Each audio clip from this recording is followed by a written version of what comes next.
Thamma Ganisa, welcome to my channel, welcome to my another vlog, welcome to my marriage anniversary vlog, welcome to my second vlog। तो हम हमारी anniversary मनाने के लिए रनवास resort आए हैं। रनवास जो कि नागौर फोर्ट है, वहाँ पर एक रिजॉर्ट बना हुआ है। मुझे भी नहीं पता था कि मेरी एनिवर्सरी रनवास रिजॉर्ट में मनाई जाएगी। मेरे हस्बैंड ने मुझे सरप्राइज दिया है इस बारे में। आप सबको ही पता है कि जो नागौर है वो जांगल क्षेत्र में आता था प्राचीन समय में, और ये जो नागौर दुर्ग है इसे धानवन दुर्ग की श्रेणी में भी रखा गया है। प्राचीन काल में नागौर दुर्ग है उसे अहिच्छत्रपुर दुर्ग, नाग दुर्ग भी कहा जाता था। नागौर दुर्ग है उसके बारे में एक चीज ये भी प्रसिद्ध है कि महाभारत में अहिच्छत्रपुर नाम का उल्लेख हो रखा है, तो वो नागौर के विषय में है। नागौर दुर्ग में मुख्यतः शूरवीर अमर सिंह राठौड़ की गाथाएं जो बहुत ज्यादा प्रसिद्ध है। यहाँ पर अनेक राजा महाराजा हुए हैं, उनमें से ही अमर सिंह राठौड़ एक है। अमर सिंह राठौड़ के विषय में एक पुरानी कहावत प्रचलित है कि वो जब शाहजहां के दरबार में गए थे तो उन्होंने सलावत खां को मारा था। तो एक कहावत है, उड़ मुक्ते गग्यो कहियो इण कर लई कटार, वार कह पायो नहीं जमधर हो गई पार। यह कहावत अमर सिंह जी राठौड़ के विषय में कही गई है। जैसे हम आगे एंटर हुए तो हमने ऊंट देखा जो पेड़ के नीचे बैठा था।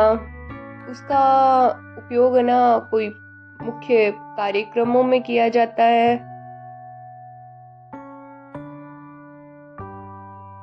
इसी के साथ हम गए, यहाँ पे ये जो रोड बनी हुई है ना,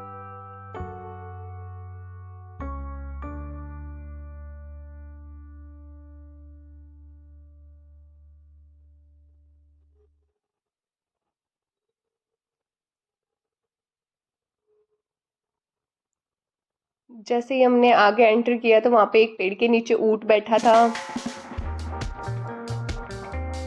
इस ऊंट का उपयोग विशेष महोत्सव कार्यक्रमों में किया जाता है। और आपको पता ही है पहले राजा महाराजा की जो सेना होती थी ऊंट, हाथी, घोड़े कितनी मात्रा में होते थे। और ये अस्तंबल बना हुआ है जहाँ पे घोड़े बैठे थे। और प्राचीन समय में राजा महाराजाओं को घुड़सवारी का भी बहुत शौक था।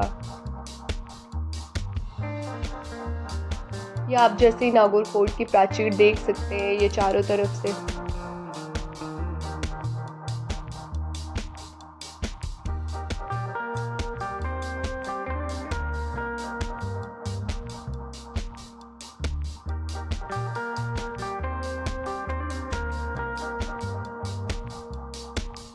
हमें गार्ड साहब ने बताया था कि ये जो नागौर फोर्ट है उसके दो पार्ट हैं। एक तो है जो रनवास रिजॉर्ट के रूप में है और दूसरा जो है वो दुर्ग के रूप में ही है। तो हम रनवास रिजॉर्ट में पहुंचे और यहाँ पर हमारे स्वागत करने के लिए बहुत सारे लोग इंतजार कर रहे थे। अब जैसे ही मैंने एंटर किया तो सबने हमारा बहुत भव्य रूप में स्वागत किया।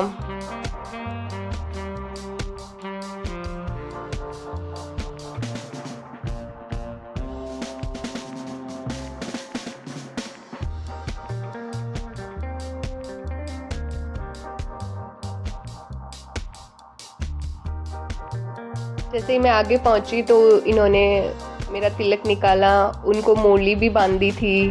और इनके यहाँ पे एक रिवाज है कि जो भी आता है ना उसे वो सीप का जो चूड़ा होता है ना वो पहनाते हैं। और मुझे भी इन्होंने पहनाया था और मुझे बहुत अच्छा लगा। और ये पहनाते ही नहीं है चूड़ा, बल्कि उसे ही दे देते हैं जो भी जाता है ना उसे रखने के लिए। फिर मैंने वो कड़े ले लिए उनसे और नेग रख दिया थाली में।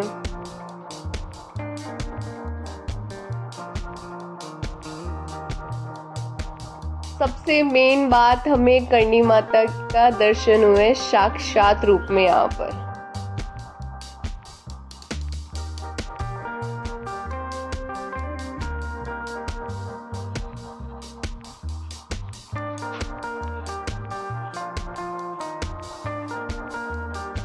जैसा कि आप देख सकते हैं करणी माता, जो कि हम सभी बहुत मानते हैं, जैसे ही हम आगे बढ़े तो साक्षात रूप में हमें करणी माता के दर्शन हुए हैं। इससे बड़ी बात तो क्या हो सकती है। माता जी जो चील के रूप में अवतार लिया था उन्होंने, तो हमें 7 चीलों के दर्शन हुए थे। जैसे हम आगे बढ़े ना तो हमें जो पुरानी चीज़ें होती है वो सब देखने को मिली कि राजा महाराजा महारानियाँ किस तरीके से कौन कौन सी चीज़ों का यूज़ करते थे, और दीवारों पे इतनी बढ़िया कारीगरी की हुई थी।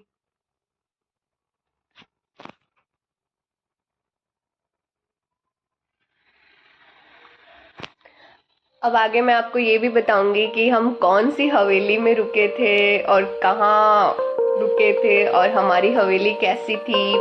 ये हवेली मैं इसलिए कह रही हूँ क्योंकि भक्त सिंह जी ने अपनी रानियों के लिए ये हवेलियाँ बनाई थी। तो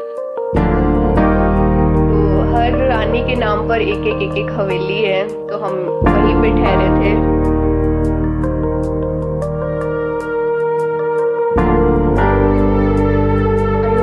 आप सबको मेरा ब्लॉग पसंद आया होगा।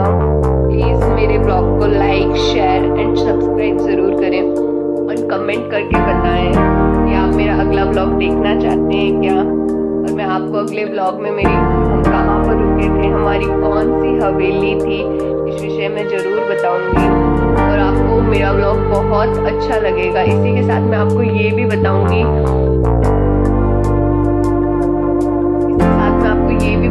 कि रात को एनिवर्सरी कहाँ पर सेलिब्रेट की और कैसे कैसे मनाई।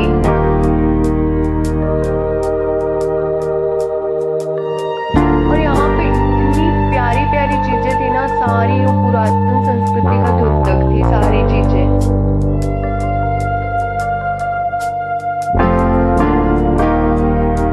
जैसे कि आप देख सकते हैं मैंने यहाँ पर हवेली में से निकल कर जो डाइनिंग हॉल बना हुआ होता है ना,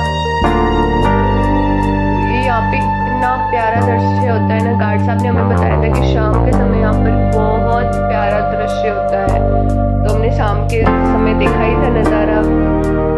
बहुत शांति थी यहाँ पर।